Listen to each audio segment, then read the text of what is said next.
BA third semester के ancillary subject के विद्यार्थियों, कल मैंने आपने तृतीय सेमेस्टर में पंडित दीनदयाल उपाध्याय के संदर्भ में आधुनिक पश्चिमी विकास तथा इसका भारत को प्रवाह नामक विषय को पर एक लेक्चर दिया था। मैं उसी लेक्चर को मैं आगे बढ़ा रहा हूँ। पंडित दीनदयाल उपाध्याय ने राज्योत्पत्ति का जो सिद्धांत दिया, वह राज्योत्पत्ति का सिद्धांत प्राचीन भारतीय राज्योत्पत्ति के सिद्धांत से मेल खाता है। राज्योत्पत्ति की जो कल्पना पश्चिम ने की थी, पंडित दीनदयाल उपाध्याय उस कल्पना से सहमत नहीं है। राज्य उत्पत्ति की पश्चिम की कल्पना आधुनिक लोकतंत्रात्मक संवैधानिक शासन के बहुत निकट है, लेकिन जिस राज्योत्पत्ति की संकल्पना पंडित दीनदयाल उपाध्याय करते हैं, उसका भी संबंध लोकतंत्रात्मक संवैधानिक शासन के निकट है। संभवतः इसी परंपरा के कारण तृतीय विश्व में केवल भारत ही एक ऐसा देश है जहां आधुनिक संवैधानिक लोकतंत्र सहज रूप से अपनी जड़ें जमा सका। मतलब भारत की जो राजनीतिक परंपरा है, उस राजनीतिक परंपरा के जड़ में संवैधानिक लोकतांत्रिक परंपरा निहित है। यह कहना गलत है कि प्राचीन भारत लोकतंत्र नहीं जानता। यह कहना गलत है कि प्राचीन भारत संवैधानिक तंत्र नहीं जानता। भारत जानता था, उसका रूप अलग था। पश्चिम के विचारों के बारे में पंडित दीनदयाल उपाध्याय ने जो टिप्पणी की, वह टिप्पणी महत्वपूर्ण है। हॉब्स, लॉक, रूसो द्वारा प्रतिपादित सामाजिक समझौते का सिद्धांत समाजोत्पत्ति नहीं वरन राज्योत्पत्ति का सिद्धांत है। हॉब्स, लॉक, रूसो समाज की उत्पत्ति नहीं करते, राज्य की उत्पत्ति से अपने राजनीतिक चिंतन का प्रारंभ करते हैं। इस सिद्धांत को सामाजिक समझौते के सिद्धांत के रूप में व्याख्यायित किया जाता है, लेकिन राज्य स्थापना के लिए समाज द्वारा किए गए समझौते वो किस रूप में है, कैसे हैं, यह दीनदयाल उपाध्याय के विचारों से परे है। पश्चिम में सामाजिक समझौते के सिद्धांत के प्रतिपादकों ने इस सिद्धांत को राजा की ईश्वरीय सत्ता के खिलाफ प्रतिपादन माना। अतः यह बात उल्टी नहीं है, वरन सीधी बात हुई कि पश्चिम के ये विचारक भी प्राचीन भारतीय कल्पना के सामाजिक समझौते के सिद्धांत की सत्यता का साक्षात्कार करते दिखते हैं। जो पश्चिमी सामाजिक समझौते का सिद्धांत है, लगभग वही सामाजिक समझौते का सिद्धांत कहाँ है? प्राचीन भारत में भी है। इस सामाजिक समझौते के प्रतिपादकों की उपालब्ध देने के बजाय उनका साधुवाद करने की बात की जाती है कि पश्चिम ने सामाजिक समझौते के सिद्धांत की गलत अवधारणा को प्रतिपादित किया। वस्तुतः प्राचीन भारत ने जिस सामाजिक समझौते के सिद्धांत की व्याख्या की, वह सामाजिक समझौते का सिद्धांत पश्चिमी सामाजिक समझौते के सिद्धांत की तुलना में थोड़ा व्यापक है। इसलिए भारतीयता के मंडन के साथ साथ पश्चिम के खंडन की भी अपनी प्रवृत्ति होती है। और यह टिप्पणी उपाध्याय जी ने की, पंडित दीनदयाल उपाध्याय जी ने की। दीनदयाल उपाध्याय ने धर्मराज्य की बात की।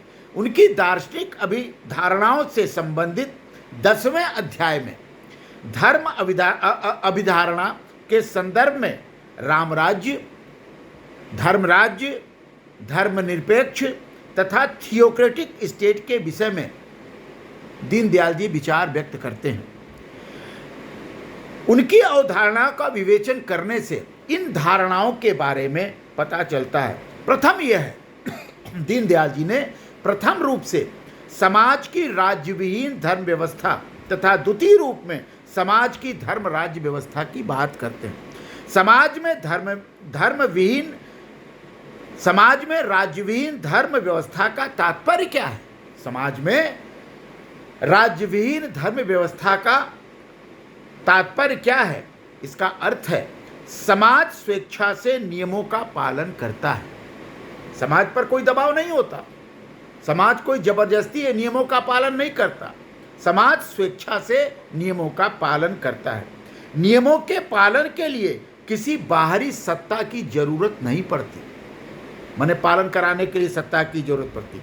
समाज की शिक्षा व संस्कार व्यवस्था इतनी सबल होती है कि सामान्य परिवार एवं पंचायत व्यवस्था से उसका काम सहज रूप से चलता रहता है। नियमों के उल्लंघन की प्रवृत्ति इसमें नहीं होती।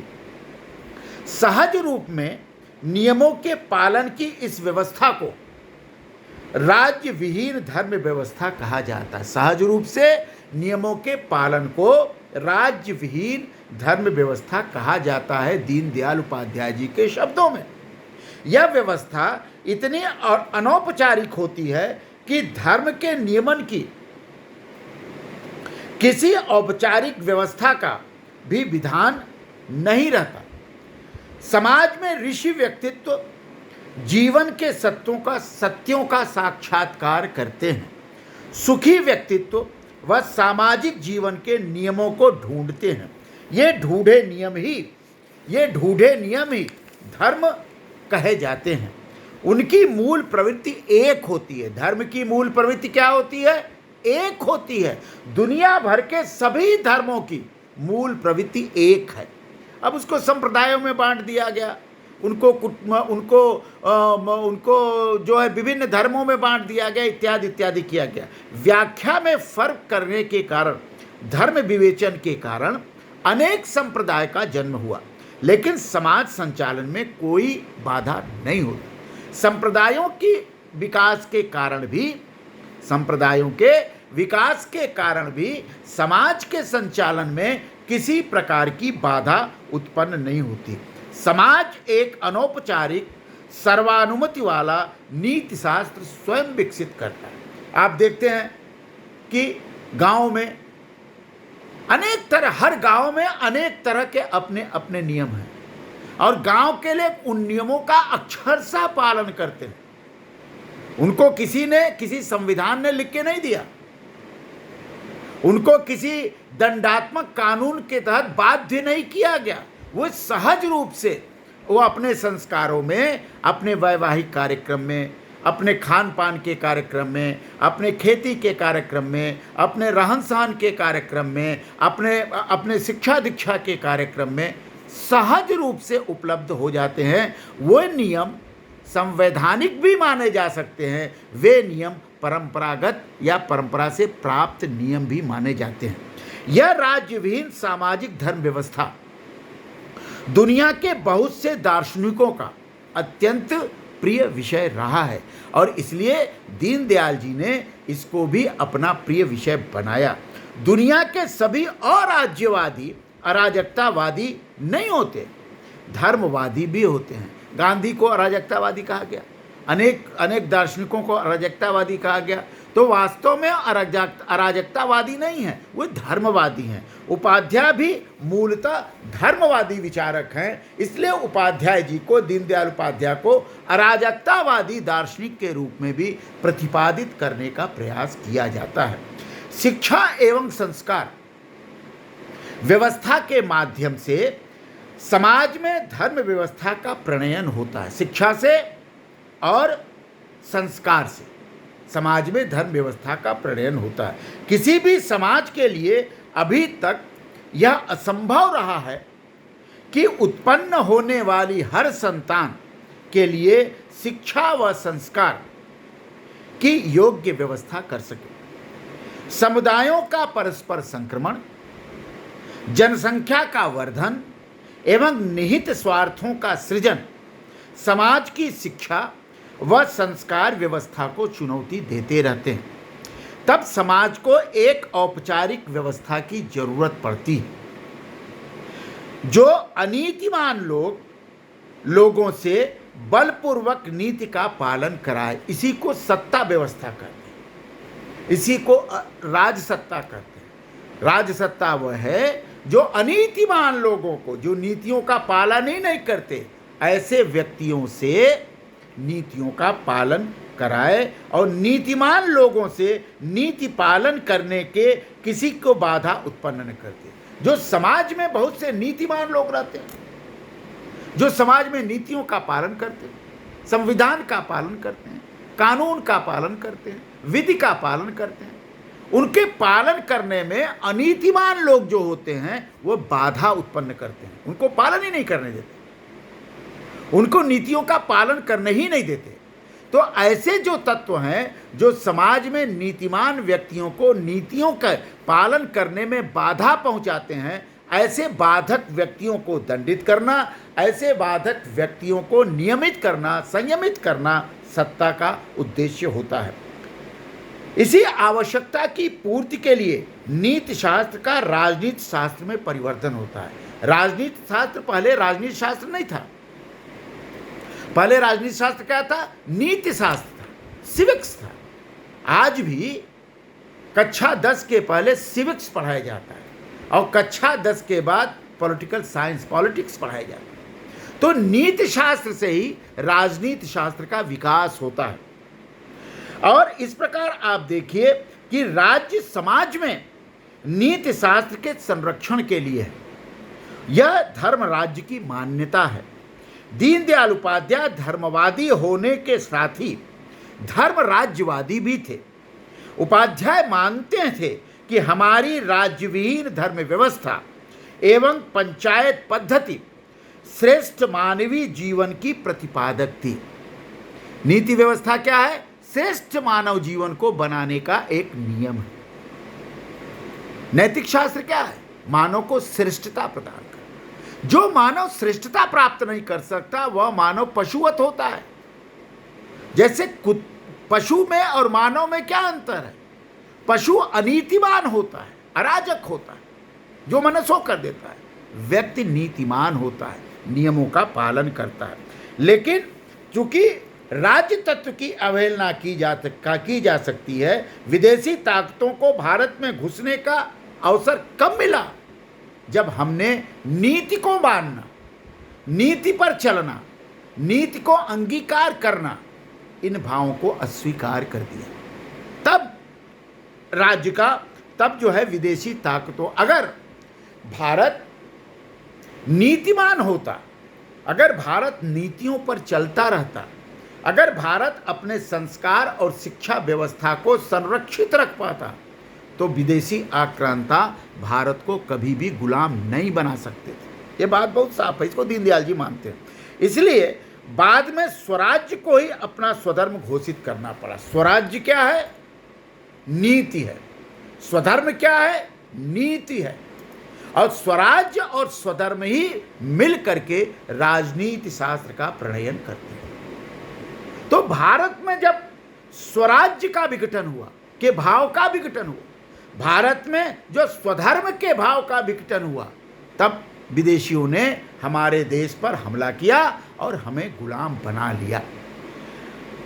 उपाध्याय का, पंडित दीनदयाल उपाध्याय का यह विचार उचित है कि एक बार औपचारिक राज्य व्यवस्था को स्वीकार करने के बाद, एक बार औपचारिक राज्य व्यवस्था को स्वीकार करने के बाद औपचारिक विधान जो कि सामाजिक धर्म का प्रतिनिधि है, औपचारिक विधान जो सामाजिक धर्म का प्रतिनिधि है की व्यवस्था हो जाती है।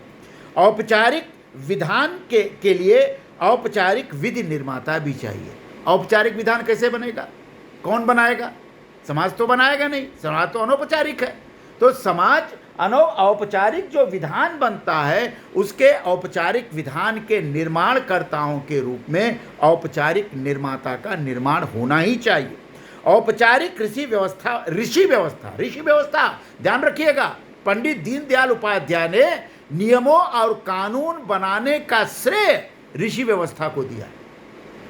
मतलब जो नियम और कानून बनाते हैं वो ऋषि तुल्य हैं, वो ऋषि के समान है।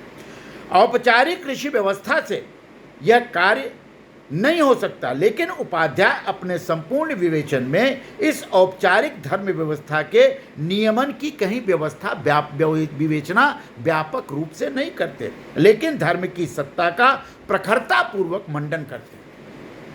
वे धर्म की सत्ता का समर्थन करते हैं, वे धर्म की सत्ता को स्वीकारते हैं, वे धर्म की सत्ता के आधार पर राज्य सत्ता के संचालन की बात करते हैं। धर्म की नियामक कौन है? धर्म की नियामक प्रजा है। धर्म की नियामक प्रजा भी नहीं है, न कोई प्रजा है, न कोई संस्था है, न राजा है, लेकिन धर्म संप्रभु है। दीनदयाल उपाध्याय जी धर्म को संप्रभु मानते हैं। दुर्योग से आजकल लोग धार्मिक संप्रदाय तथा धर्मशास्त्र को ही धर्म मानने लगे हैं। धार्मिक संप्रदाय और धर्मशास्त्र धर्म नहीं है, धर्म कुछ और है। आज धर्म संस्थागत होकर के ईश्वरीय शक्तियों का एक उपासना मत बन गया है। धर्म का मतलब लोग कर्मकांड मानते हैं, धर्म का मतलब लोग उपासना पद्धति मानते हैं, धर्म का मतलब लोग अपनी पूजा पाठ मानते हैं। धर्म इससे भी व्यापक है, इससे भी विराट है। अतः इस विषय में को स्पष्ट रखा दीनदयाल जी ने। उपाध्याय ने प्रचलित गलतफहमी के पुष्टि की संभावना के लिए द्वार को खले छोड़ दी, इस पर विचारों के मंथन करने का आधार दे दिया। वस्तुतः असंदिग्ध शब्दों में यह कहा जाना चाहिए कि धर्म राज्य का राजनीति शास्त्रीय अर्थ क्या है?